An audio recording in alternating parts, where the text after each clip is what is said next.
បាទគ្រូជំរាបសួរពុកម៉ែបងប្អូនបាទសម្រាប់ពុកម៉ែបងប្អូនដែលមានបញ្ហាទឹកមានក្លិនជាប្រភេទក្លិនដីក្លិនក្លឬក៏ប្រភេទក្លិនផុកអីជាដើមនៃការប្រើប្រាស់ប្រភពទឹកយើងផ្សេងគ្នាពីព្រោះតែ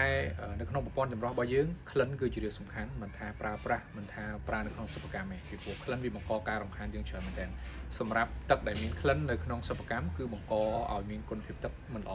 ប្រើប្រាស់ទៅគឺជួបបញ្ហាក្លិនធ្វើឲ្យមានការប៉ះពាល់ទៅលើទឹកវិសា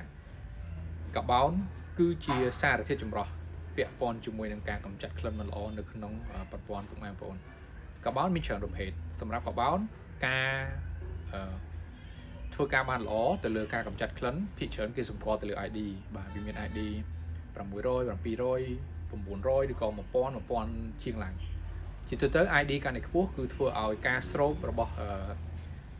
ក្លិននៅក្នុងប្រភពទឹករបស់យើងគឺបានកាន់តែខ្លាំងដើម្បីឲ្យលទ្ធផលទឹកចេញមកគឺទទួលបានគុណភាពខ្ពស់អញ្ចឹងជាប្រភេទ ID ដែល